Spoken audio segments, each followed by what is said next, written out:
What's going on, guys? So we're going to do a version 2 of these wheel arches here.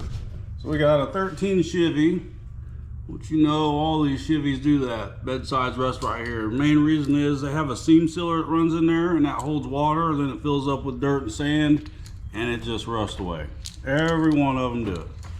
So we got a panel here, brand new panel, and if you order these, if you buy them, make sure you get left and right. They're not universal on these trucks. You have to have left and right.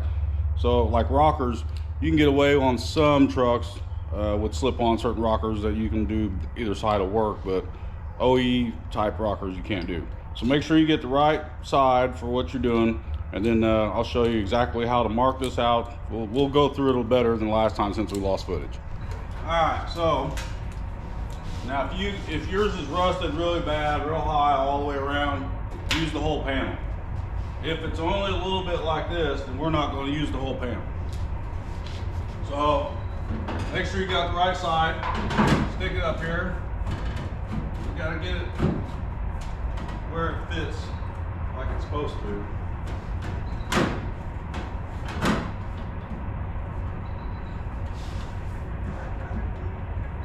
So we'll put it up here. So I already looked on mine. Now right here is what I'm gonna cut off. This is just rust colored dirt, basically.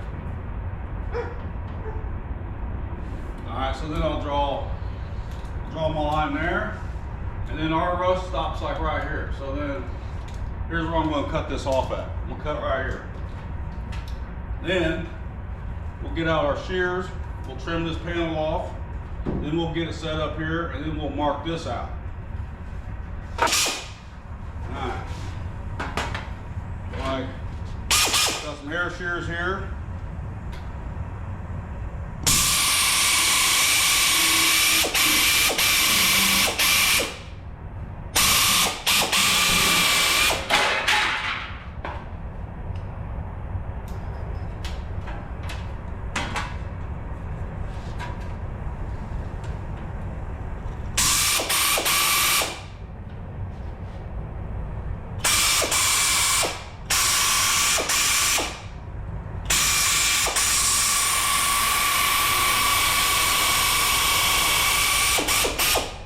Pretty thick stuff.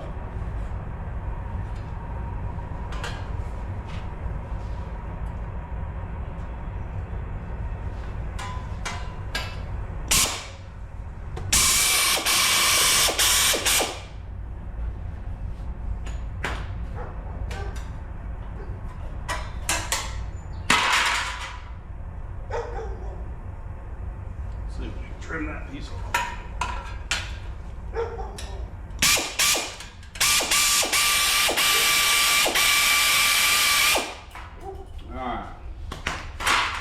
Now, we got our panel cut.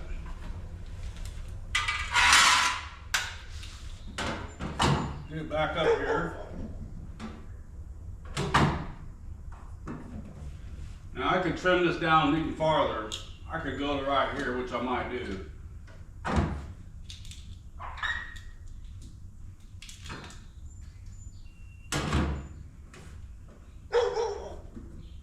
So we'll come across like that. All right, so now we're going to cut this panel down. What you kind of want to do is, if you're going to do it, is use your piece of tape or a straight edge or something. Don't do that.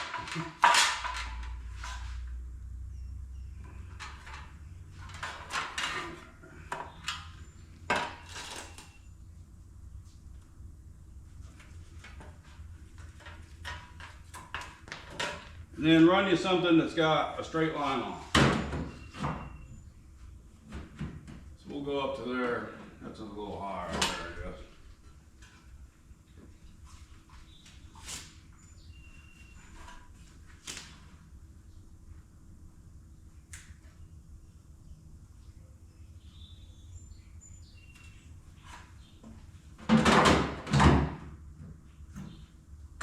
Yeah, that's good. Make sure you got a good line across it, and then we'll trim that off and mark it up. All right, so we got our panel trimmed down now to where we want it. Now, depending on how bad yours is, this bottom lip right here, sometimes it's really rusted or it's bad. Now, this one's kind of bent down, so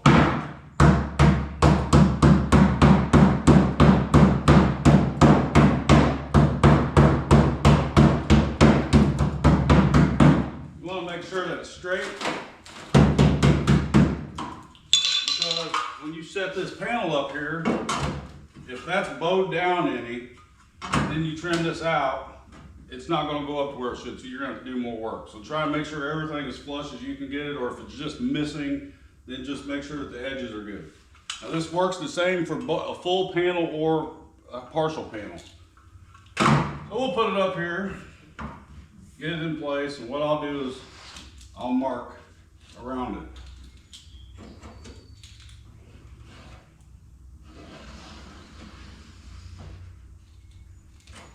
Need a black paint marker, Libby. Don't know where it's at. All right, so that's where our panel will go.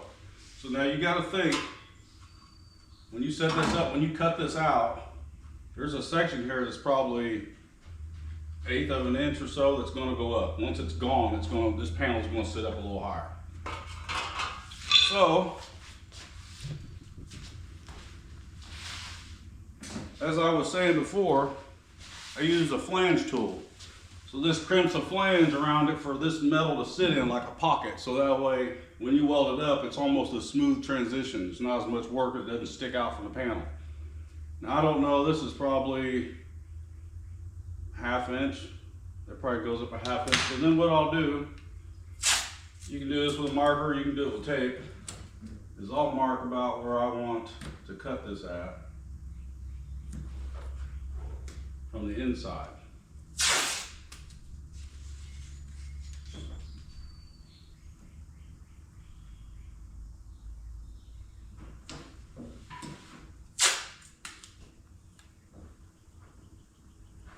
Put down a little fog right there.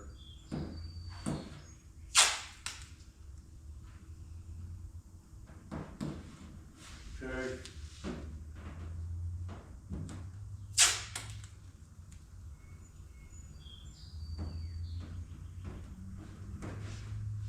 Alright, so what I just did is now I will come and I will cut on the edge of this line right here and then cut this out. That way when I come back with my tool and I stick it in and crimp it, it gives me a pocket around it, and then the spot welds will be able to weld to.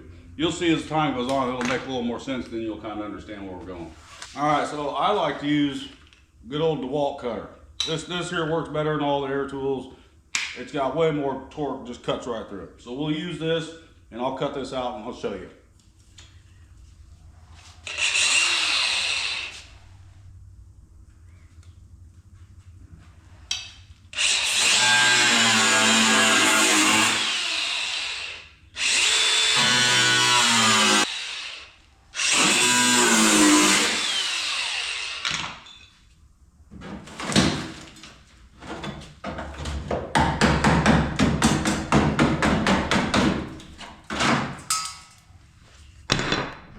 All right, now this is what I was talking about. This is what it turns into behind here. You get a bunch of dirt and everything just builds up in there, and then it just starts rusting it out. Pretty poor design if you ask me, but that is exactly why they all rust. That's at least the Chevys anyway. I think Dodge or Ford has a seam sealer that they run through right here is Dodge, and then that just traps it to where it can't even go anywhere.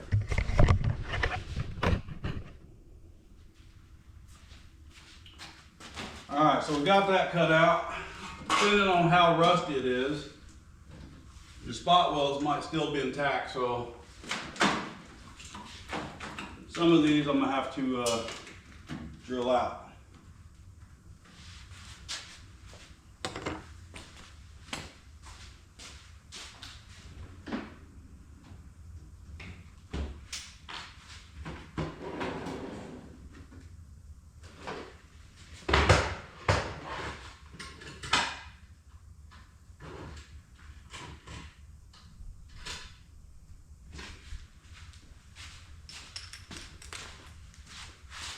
Now you can use a spot weld drill bit, you can use a regular drill bit, you can use a spot weld drill, it's whatever you want to use.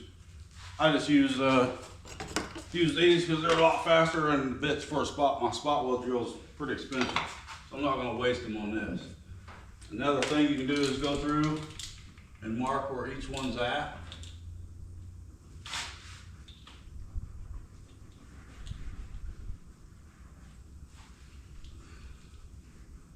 Can't see anything without my glasses on.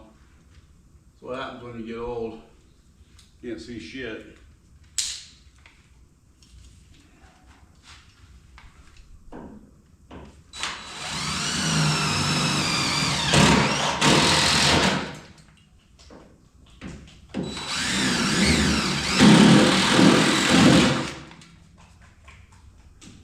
Well, hot.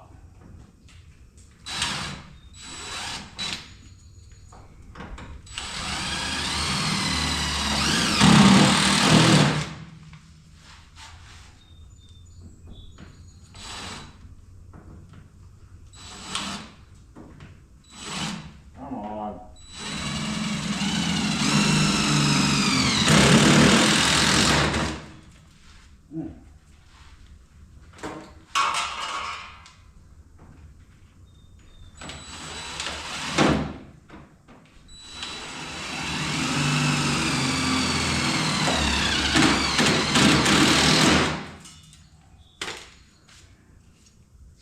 All right, let's see if that got them all released. Got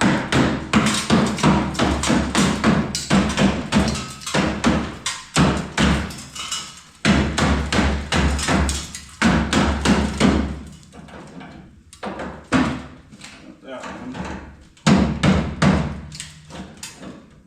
Missed one here or something.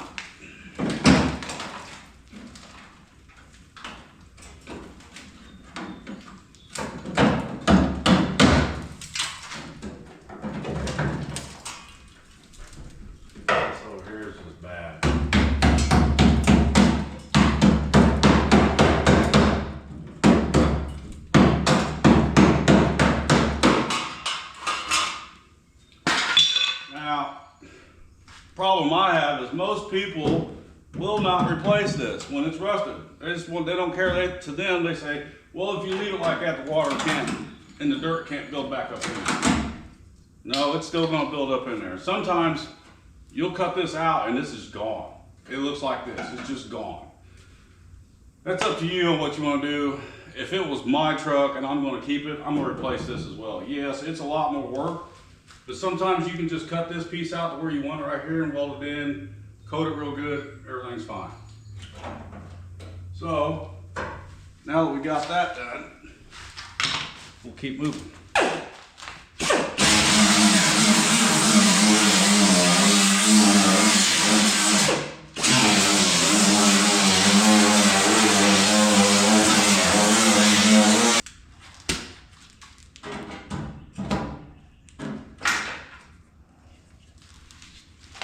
Alright, so we've got to grind that down before we flange that.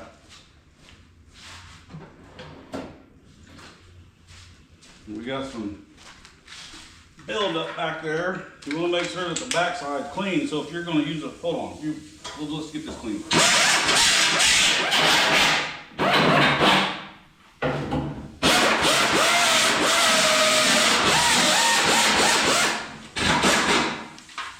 Alright. If you're going to use a flange tool, which you can get one from Eastwood, there's a lot of companies that make one. Eastwood's good. So far, the Matco seems to be the best one. It's built like a tank. It flanges deeper and wider, which is one thing I like about it.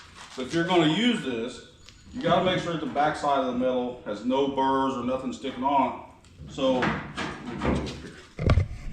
all right, so that way when you slide this on there, it slides freely, and then when you clamp it, there's nothing that's keeping you from clamping the full, draw in of it. So you always want to try and get the backside clean. Now, something you'll notice is I can only go down that far before it hits. So I can only crimp down to here, and I can't even crimp this side. I don't even, I can get up there. So on here and here, you will have to butt weld those up. All right, so let's get this crimped.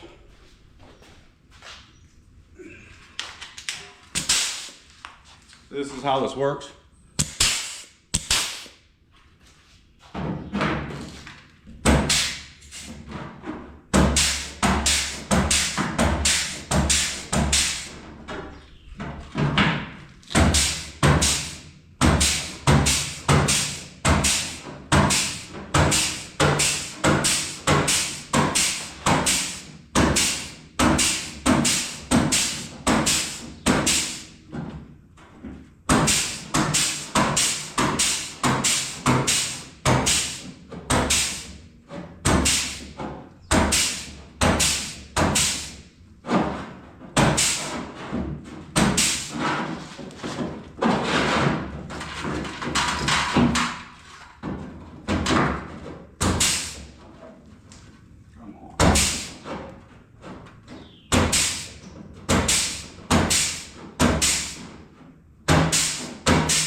So I'll show you what it does there. So now you can see that there's a lip that runs all the way down that, and that's for that metal to sit in.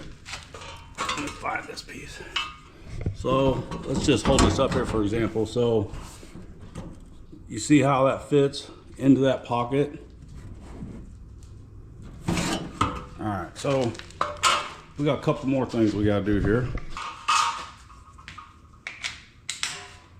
All right, so then on the back side of this tool, there's a punch where you can punch holes. So you don't want to do it on that side. It'll punch holes straight through it. So you want to take this, I go, I don't know, every couple inches or so.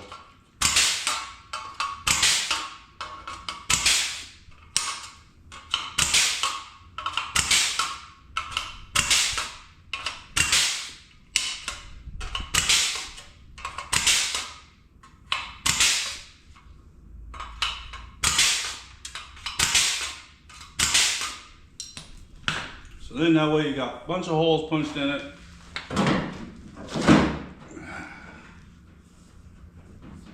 Well, and then once we get everything situated and organized, then you'll come back and you'll weld up all these holes, which I got to do some trimming right here to get this to slide all the way up on there.